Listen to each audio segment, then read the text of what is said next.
For 24 minutes, the first-round series between the Houston Rockets and the Minnesota Timberwolves looked like it was going to get interesting. Up 2-1 through 3 games, the Rockets' inability to consistently knock down shots in Monday night's first half meant they led Minnesota by just a point at halftime. Then the third quarter happened.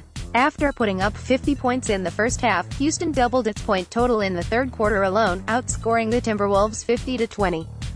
The Rockets shot 61.0% from the field, made 9 three-pointers and shot a perfect 13 of 13 from the foul line in those 12 minutes.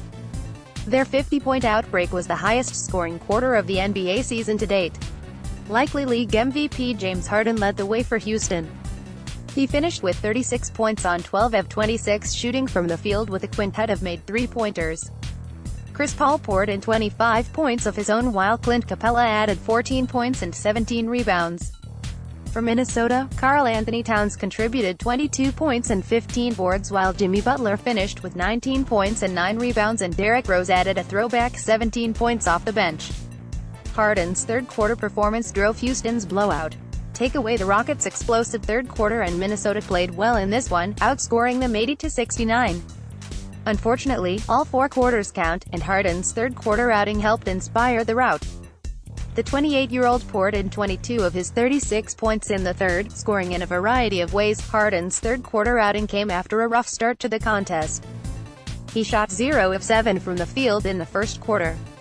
In the third, he was comfortable attacking Minnesota's drop-back pick-and-roll coverages with mid-range jumpers and floaters, getting to the rim when the Wolves' bigs challenged him and pulling up from well behind the three-point line when he was able to generate space with his step-back. The Timberwolves had no answer and they suffered as a result. The math problem for Minnesota remains a major problem. The growing importance of the three-point shot in the modern NBA was an obvious topic of conversation heading into this series. Houston led the league with a 50.2% three-point attempt rate during the regular season while the Timberwolves ranked dead last in the stat at 26.1%. Those numbers held stable during Game 4 with the Rockets attempting 46.7% of their shots from behind the arc and Minnesota logging 27.3%. Given the relatively equal overall field goal percentages between the two teams, basketball's math problem, that 3 is greater than 2, continued to be an issue for the Wolves on Monday. Head coach Tom Thibodeau's reluctance to embrace a more modern offensive attack, or willingness to accept his players not doing so on their own, puts Minnesota at a distinct disadvantage against the league's best defenses. The Wolves simply have to work too hard to score enough points to win, and when their opponents connect on twice as many made threes, things can get ugly.